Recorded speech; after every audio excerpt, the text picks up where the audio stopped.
Well folks, we've made it to the final bike in our 2025 eMTB Shootout series. Just this final review before our grand finale episode. And this is a bike that we got mostly, well, I shouldn't say because of you guys. We really wanted to get this bike too, but we paid attention to all your comments and your interest, so we reached out to UNNO. It was a lot of work to get this thing here, but we got it. So let's talk about the UNNO Mith and see how it performed for us here at Zion Mountain Ranch in Utah.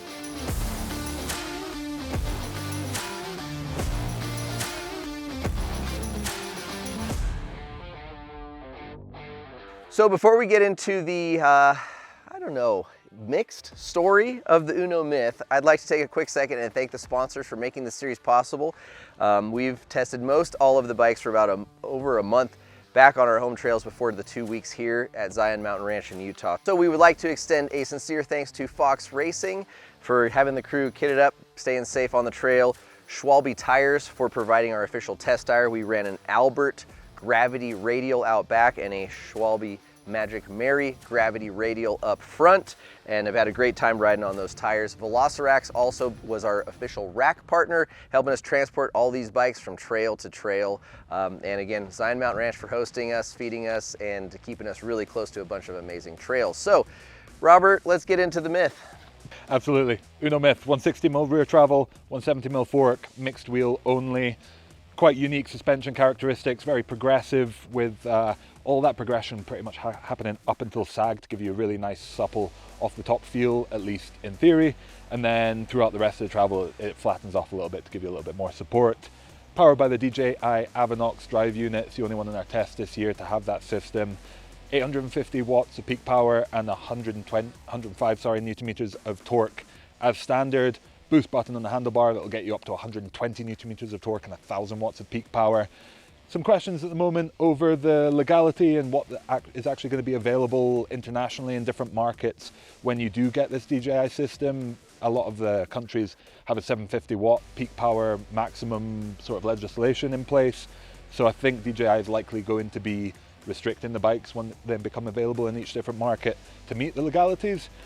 Regardless, 750 watts of peak power is still a lot. It's still very competitive and it'll still get you up the hill very fast. 800 watt hour fixed internal battery, which is impressively lightweight with the cell technology and helps this bike get down to an impressive 47 pound build weight, which is our lightest on test for a bike that is absolutely ready to rip. Cool. What stands out to you about the geometry on this bike? Yeah, I think one of the first things I noticed climbing this bike was kind of how compact the cockpit was, and that also showed on the descents. And then coming back after my ride to look at the paperwork, I was like, oh, it is the shortest reach on test at 460mm, paired with a 450mm chainstay. It really put your body weight very in the middle, maybe slightly forward ever so much with my kind of lankiness, but that was kind of the biggest thing that stood out to me, was just how much more compact this bike was. Sure, so they offer S1, S2, S3. This is the 460mm reach version. They do a 490mm reach version as the S3, which would probably be slightly above our ideal reach range. Certainly be interesting to try them both back to back. I, even at 6'2", quite liked this sizing on this bike just because of the balance that it did offer. And because it's quite slack, 63.5 degree head angle, I didn't find it overly twitchy. Seems to be going on here.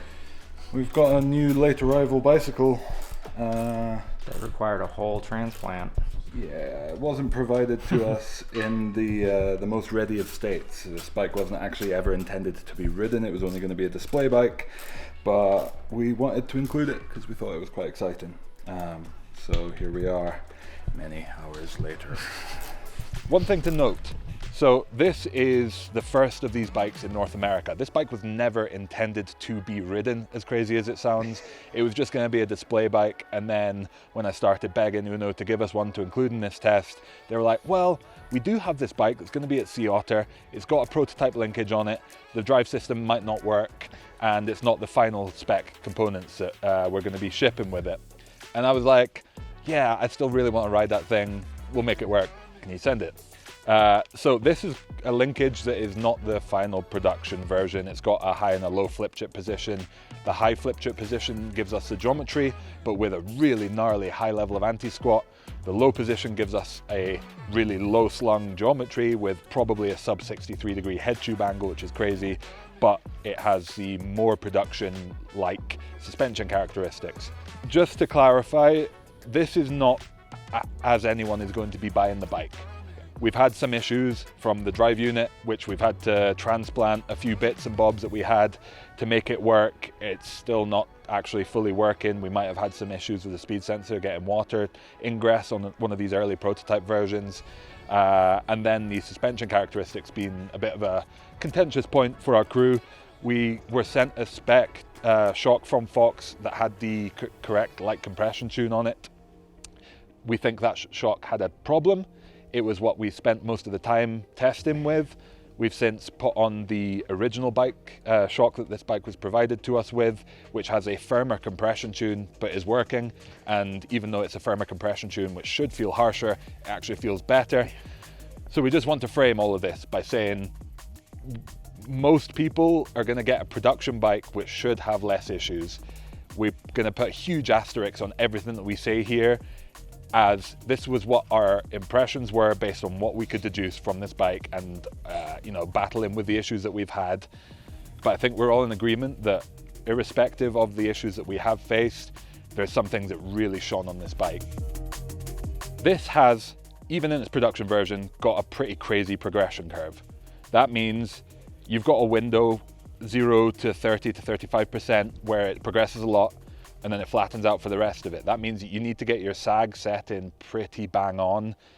You know, it's still a 5% range that they recommend, but if you do find yourself falling out with that, say you set up your sag wrong, you're gonna run into some quirky handling characteristics, I think. So this is not gonna be a bike, I think, for your average rider who just wants to get on, stick in a rough pressure and go. It is always going to be a bike that needs a little bit of fettling, a lot of attention paid. And I feel like you can almost tell that by looking at it, right? Yeah. It doesn't look like any other bike, and it doesn't really ride like one either. Going off of what that sag is, we were way off, right? On the faulty shock, yes. Okay. On this shock, I think much closer. We were much closer to those amounts. So it says 19.5 mil, which is your 30%, and then 22.5 mil, which is your 35% as your race and your standard recommendation. And I just sags. rated at 32. You've had it at 32, bang in the middle, and the characteristics were a lot more like what you would expect. Absolutely. Out of a bike like this. It brought back the feeling of what I would expect a shock to do under small bump sensitivity at that 32% sag with the new shock and the heavier tune.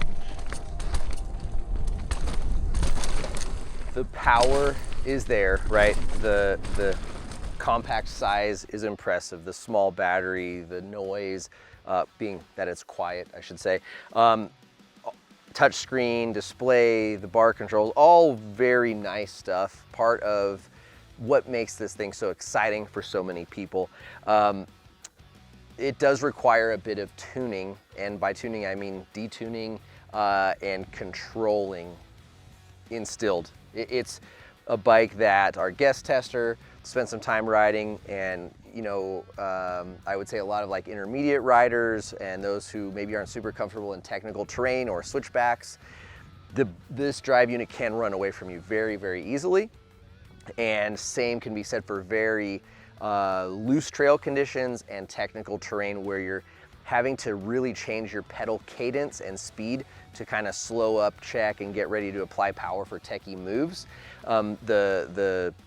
I guess overrun in some aspects, but mostly how quick and powerful the power comes on. We found that we really needed to tune that delay into the drive unit to not run away and cause us to not be able to clean and make lines. In fairness, the DJI app is really good, and you get a lot of tuning potential for the different modes. You can really dial this thing back, and it helped a lot once we did do that dialing back to reinstate the confidence and the control that we had in the drive unit.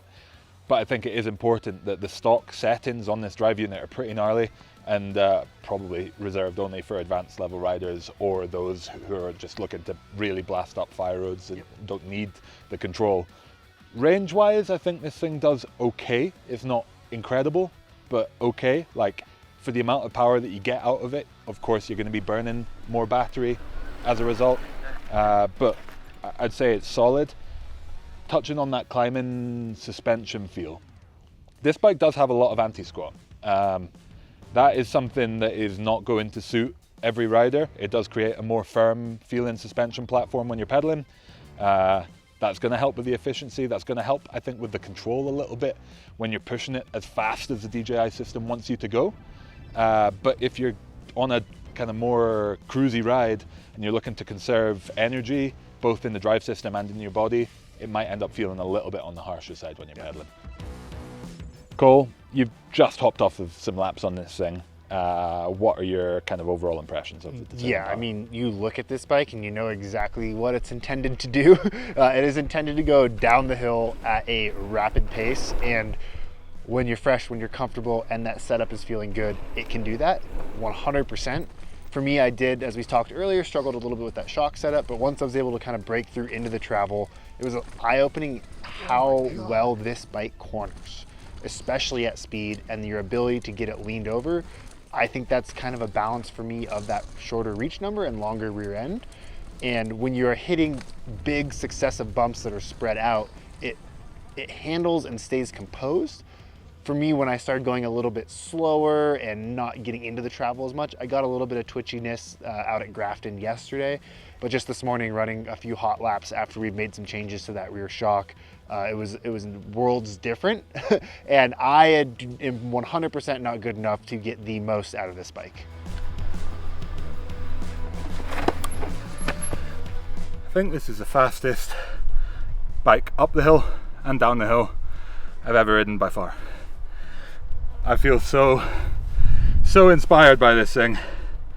It took a little bit of setting up, don't get me wrong, and it's not necessarily super comfortable, but it's inspirational. It's so light, really sharp handling, really nice balance, super light to throw around, really precise, plenty of support when you're pushing hard. It ticks all of my boxes. I absolutely love it. Drew, you didn't get to ride this bike with the new shock installed on it, so your time on the bike was with that faulty shock. Just car park testing it, you could tell it wasn't quite right. Like, the off-the-top sensitivity of that shock was abysmal. Now we've maybe remedied the issue. Again, going to the long-term test, I think we're going to have to, really make sure that that is going to be the case. But maybe rough sensitivity, lack of sensitivity aside, was there anything positive that stood out to you about this bike? Yes, there definitely was. So the biggest takeaway in terms of performance for me on this bike was its cornering abilities. Specifically, I would say in berms. Like, I don't think there was a bike that I could rail berms in better than this bike. Maybe part of that was that it was a little bit shorter, could have been weight, just the center of gravity being down low, but either way, whatever it was working together, when it came time to just dip this thing into a berm, I was just so confident and fast feeling that I really liked it, and I was like, oh, I see why Rob was smiling so much on his lap. I see why he was so amped when he screamed by, as we were filming a different section of trail. So I was like, oh, I get it.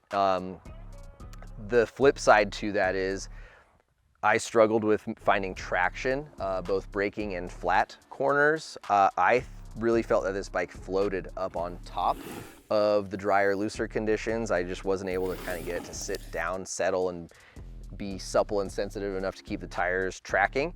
So I felt a little nervous in some of those scenarios.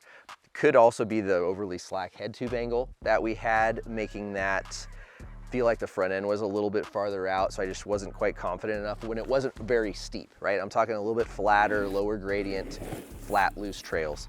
And then, riding, for example, Grafton, which is kind of like unrelenting rock, once I broke through the initial resistance of the shock not wanting to work, right? The bike felt really good, and I actually was pretty happy with how it was feeling. But my problem is that I felt like I was too deep into the travel, right?